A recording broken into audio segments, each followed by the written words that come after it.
name is Erik Mason. I am the Curator of Research at the Longmont Museum, and I, along with our former director, Martha Clevenger, were the primary writers for this exhibition called Front Range Rising, that is the permanent history exhibit here at the Longmont Museum. And because we are celebrating Longmont's 144th birthday, and admittedly kind of an arbitrary thing, towns aren't exactly born on a single day, but February 1st, 1871 was the date that the incorporation papers were filed for the Chicago, Colorado colony, which, as I'll talk about, was a precursor to the town we know as Longmont. So here at the museum, we've designated that as Longmont's birthday, and we are creating a series of events that we hope to grow over the coming years called Longmont Week, where we celebrate different aspects of Longmont history.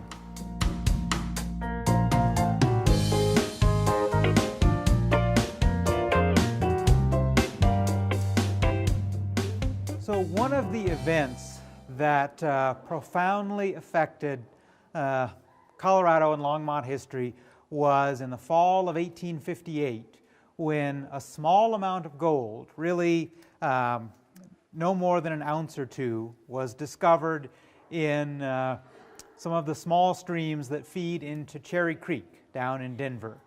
The rumor of that was enough to set off 100,000 people coming to Colorado in search of gold. Now, one of the things that people forget is that it wasn't always all about the gold. Some people came out for gold, and they realized that that was not going to be their path to riches. And they began to look for places where there might be other open land. And one of the areas they began to look at was along the banks of a river known as St. Vrain's Creek.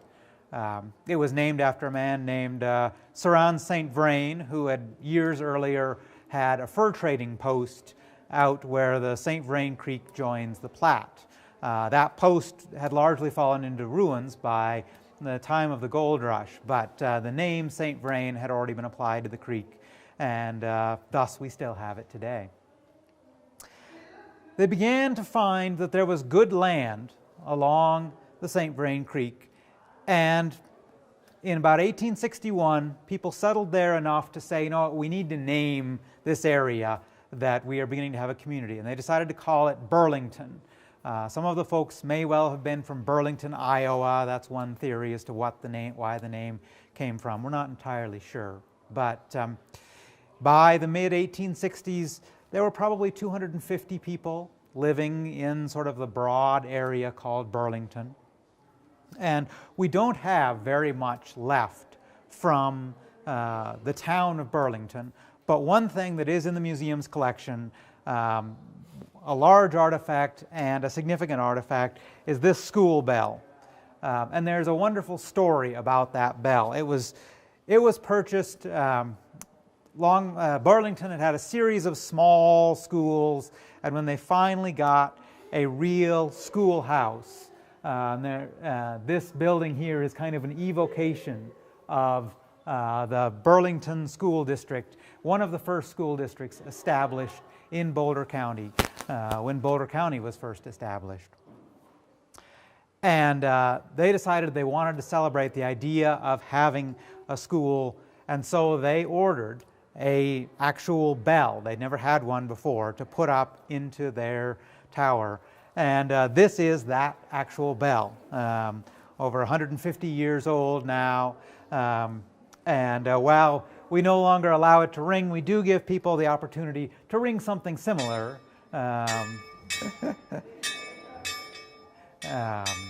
you can imagine at that time, the schoolhouse was located, if any of you are familiar where the Buddhist temple is today, the intersection of Highway 287 and Pike Road on south of here, that was where the Burlington Schoolhouse was located. So it was up on top of a hill. You can imagine them ringing the bell, and kids from all over the area realizing they were late, starting to run to get to class in time. But Burlington was a small community, it was a scattered community. It was not really a formalized town in any sense. There were hotels, there was a blacksmith shop, there were a number of businesses. But it would take an event that started in Chicago in 1870 to create what we today know of as Longmont. And we'll go into the next section and I'll talk a little bit more about that.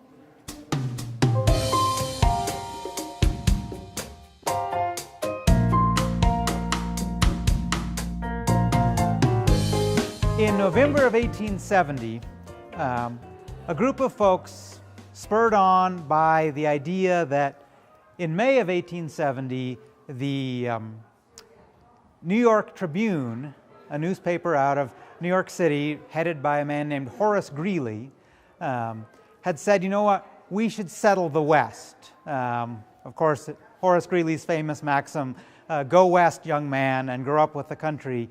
He believed that wholeheartedly and actually put a lot of resources into making that happen. And so they had created a place called the Union Colony, which soon decided to name itself after its great supporter, Horace Greeley. It is now the town of Greeley. Chicago said, you know what, if New York can do that, well, we can do it too. And so in November of 1870, they began discussions to create a colony in Colorado. And it was a very different process than a traditional town founding, where perhaps one person would come out, buy a plot of land, and lay out a town, or in the case of Burlington, people would simply gather. It was very much a planned community. People pooled their resources. They actually had to pay initially $5 and then ultimately $155 to get a plot of land and in town, as well as a farm or a business plot in downtown. So this is the earliest plot that we know of the Chicago, Colorado colony. In February of 1871, a group came out, or in January, a group came out from Chicago to look around up and down the northern Front Range for potential locations for the colony. And they ultimately settled on a place just north of the little town of Burlington. One of the concerns that one of the founders, one of the members of the locating committee, Seth Terry, expressed was, well, you know, there may be too many people already here. Now, keep in mind at that point there were maybe 250 people in the whole St. Vrain Valley. I don't know what he would think today of Longmont's town of 90,000, but I think he would be very proud. I think he was certainly one to realize he was creating something profound. And Terry Street in Longmont is named for him. One of the things that they did, the idea of corporate sponsorships may be somewhat new, but the idea of naming goes back a long way. And nearly all of the streets in Old Town Longmont are named for benefactors, supporters, people that played a significant role in the Chicago, Colorado colony. So on February 1st, having decided on a site, the three members of the locating committee, Seth Terry, Peter Kelly, and William Byers, signed the papers to create the Chicago, Colorado colony. And then quickly thereafter began looking around for, well, what's a more permanent name? Chicago, Colorado colony is a little bit of a mouthful for a town. And as they looked around, they saw the prominent peak on the horizon, Long's Peak, and they said, well, you know, that's a logical thing to name it after. And so they named the town Longmont. Long's for Long's Peak. Mont was the French word for mountain. Interestingly enough, that was not always the first choice. Some people thought it should be called New Chicago. After all, they were founding a new town based on Chicago. Others thought it should be named after the editor of the Chicago Tribune, who had been a major supporter. So we might have been living in Bross today instead of just having a Bross Street.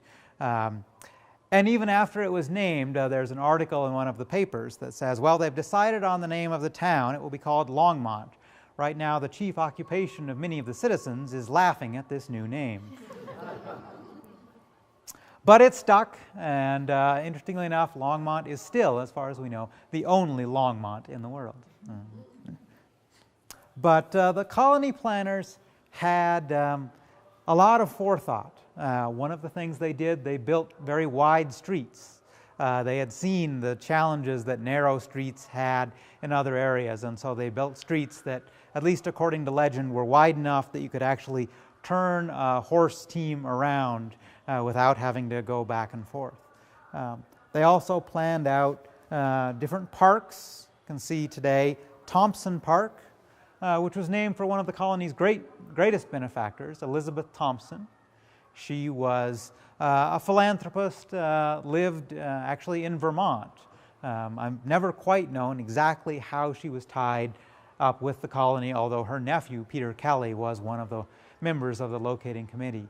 But she paid for a number of memberships, 20 memberships, for people who could not afford that on their own, and also paid for the creation of one of the colony's first buildings, Library Hall. I want us to take a bit of a step back now and show you one of the reasons why they were so excited about the idea of building new towns out in the West. And that is this thing behind me here, the train.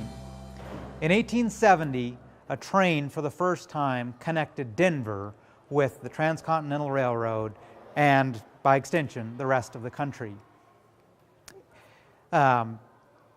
Now, trains were financed through land grants.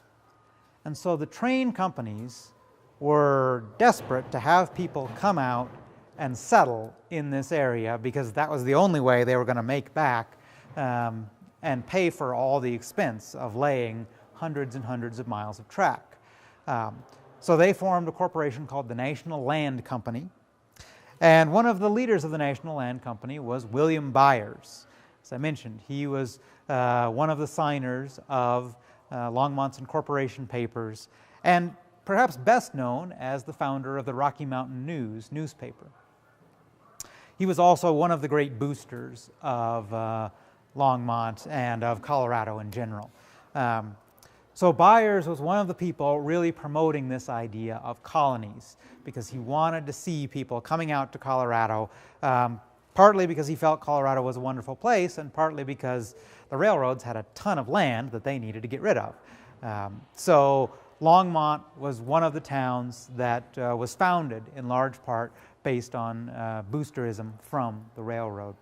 And that's one of the reasons we honor this, and it's one of the reasons we call this section "They Came by Rail." Because while the traditional image of the founding of a town in the West is people arriving on a covered wagon, that was not the case for Longmont. People got onto a train in Chicago, and they got off. It didn't quite come to Longmont yet. It was a new community.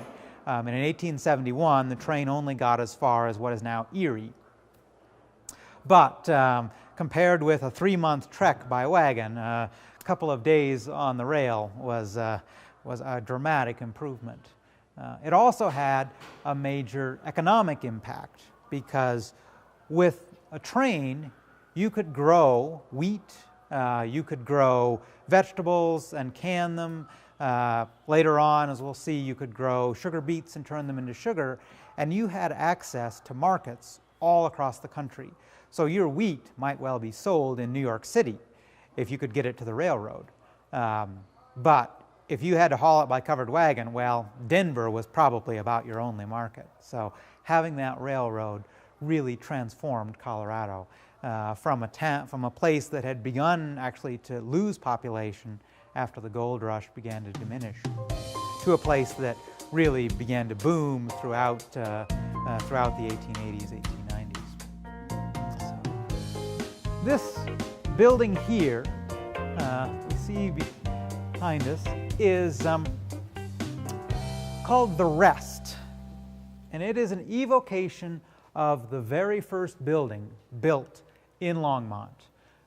When the organizers arrived out in February of 1870. There was nothing at all on the entire square mile that they had laid out for the colony. But within just a few weeks, they had built a fairly sizable two-story building. The original roof may have been just canvas, and it may not have been the most pleasant place. Seth Terry's diary talks about the rain coming and being rather soaking wet at certain points. But the rest was a place for particularly single men to come in, stay, and while they were working then on more substantial buildings that would ultimately become the first houses of Longmont. So we have evoked this building, which no longer survives.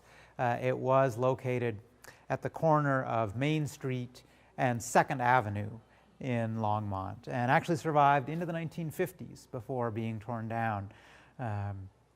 So some of you may well remember seeing, it would have been called the Longmont Produce Exchange was one of its names in more recent years. But it shows, I think, the planning that went into the colony. You know, this wasn't simply oh, we're just all going to come out and figure out what to do once we get here. They had a plan that people were going to come out, they were going to build a building for them to live in while they were creating their own houses.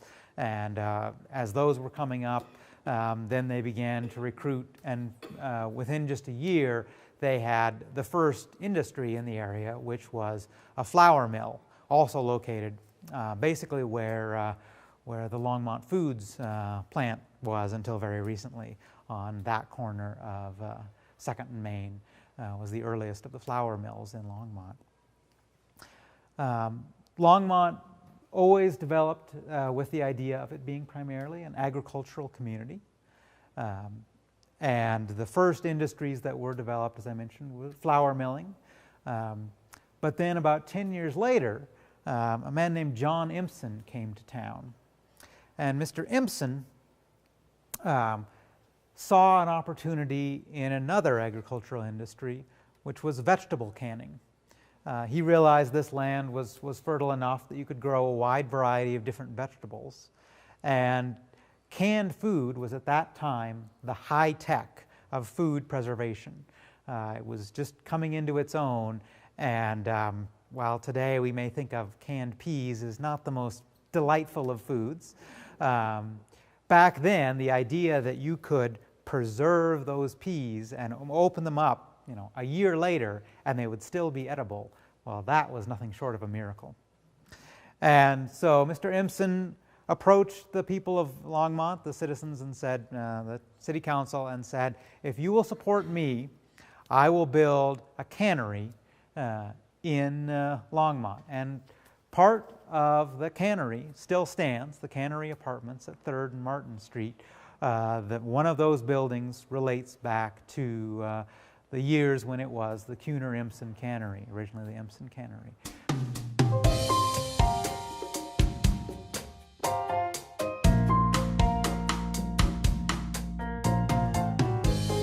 But more significant than the cannery was what would come in 1903. A group in Longmont looked around at what some other communities were doing. In Loveland, they had built a factory to process sugar beets. And this was an attempt by people to subvert one of the big monopolies of that time, the Sugar Trust, controlled by Henry Havermeyer in New Jersey. Well, the Sugar Trust wasn't real fond of competition, and they saw that there was a real opportunity in Colorado to grow sugar beets, but they didn't want those to be independent factories. And so they worked with the people of Longmont, some of the leading citizens, and said, you know what, if your farmers will guarantee, I believe it was 8,000 acres of sugar beets, we will spend $1 million, which in the early 1900s is a huge amount of money, to build a factory for those sugar beets. Now, their ulterior motive was they were going to undercut the independent sugar factories that were springing up in other towns around the community. people of Longmont thought this was a great deal. They get a factory, they get a new cash crop, and yeah, maybe they're sticking it in the eye of some of their neighbors. But what happened instead is the neighbors realized, no, if you can't beat them, join them. And so 2 years after the opening of the Longmont Sugar Factory, all of the other factories in the area joined together to form Great Western Sugar Company. And the Great Western Sugar Factory would be one of the major employers in Longmont for the next 70-some years. And the building still stands, admittedly, in rather sad shape today, but out east on the extension of Ken Pratt Boulevard and 3rd Avenue. You can see the large brick building and the white silos. The silos are actually still in use. They're still used by the successor of Great Western Sugar to store sugar even today. And there is still agricultural research that takes place on that site. A lot of innovative research around sugar beets was conducted right there. And one of the reasons why they needed to do a lot of research around sugar beets is the seeds that they were using in the early 1900s, they would not produce just a single beet when you planted them. They would produce an entire cluster of beets. And that meant that it was an extremely labor-intensive crop, because you would have to then, once the beets had sprouted, go back and by hand very carefully thin out all but the strongest beet. That meant sugar beets were a much more intensive crop than what was being grown in the St. Vrain Valley at that point. And that led to opportunities for a lot of people coming into this area. In this case over here, we have some examples of artifacts from some of the different communities that came in to Longmont, originally to help grow sugar beets, and then as years went on, developing their own traditions, own cultures.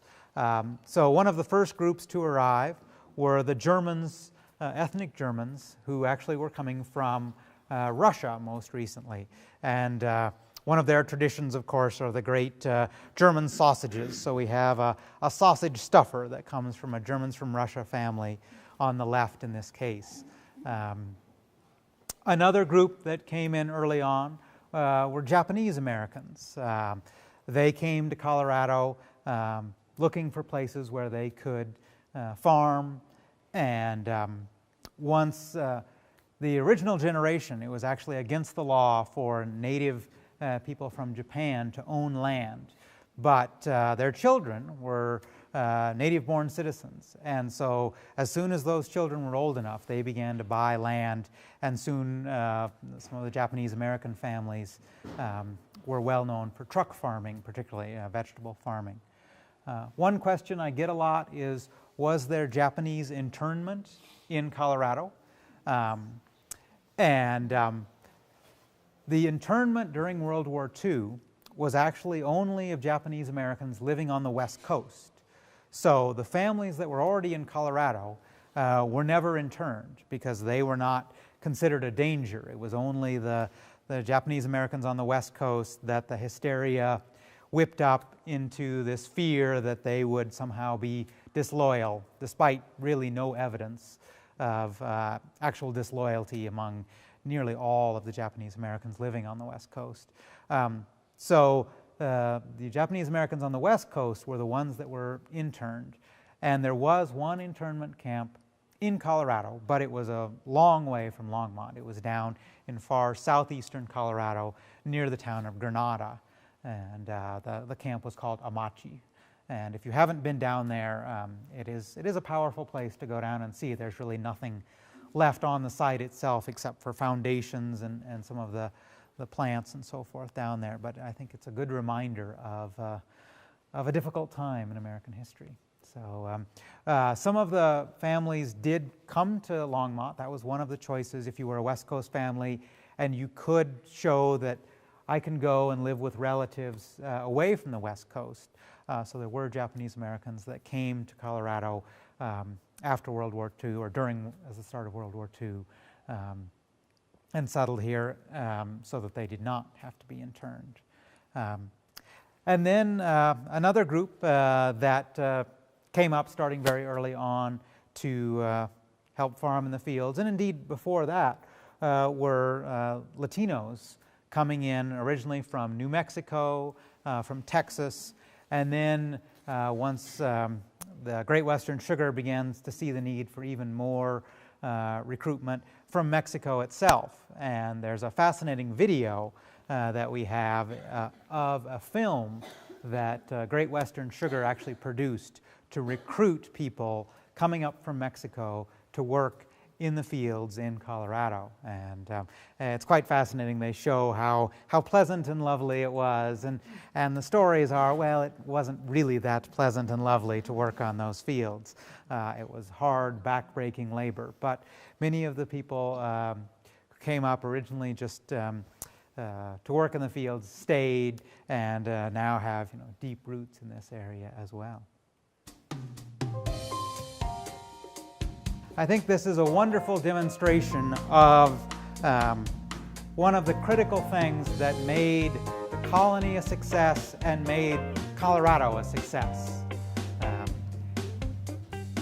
A lot of the folks from back east, when they came out, and can come on and get a little bit closer, I know there's a number of folks still coming in, they looked at this area and they said, it's a desert.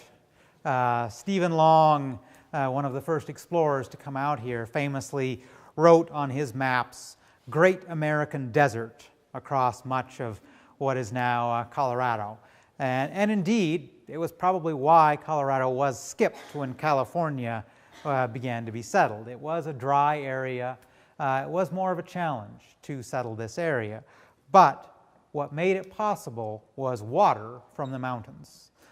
Because we had reliable sources of water coming down from the mountains, it was possible to divert those into grand irrigation ditches.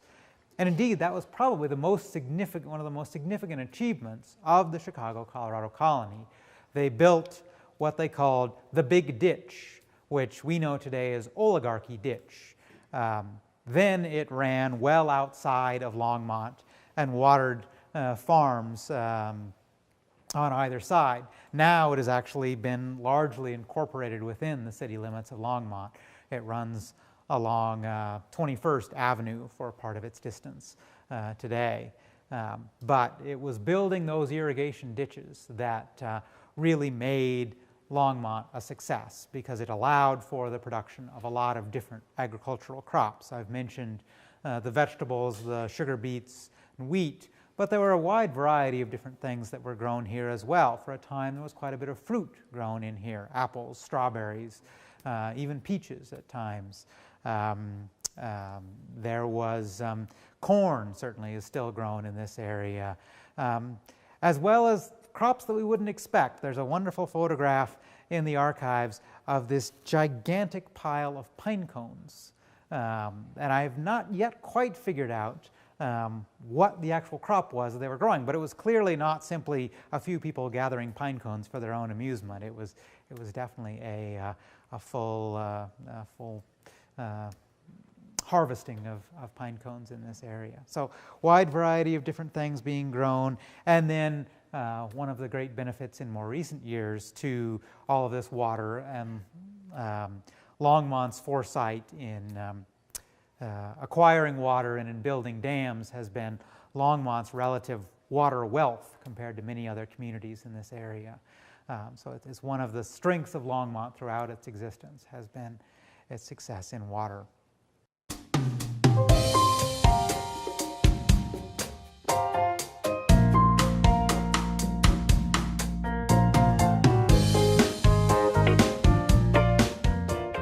In the 1930s, the Great Depression certainly affected Longmont the way it did many other communities.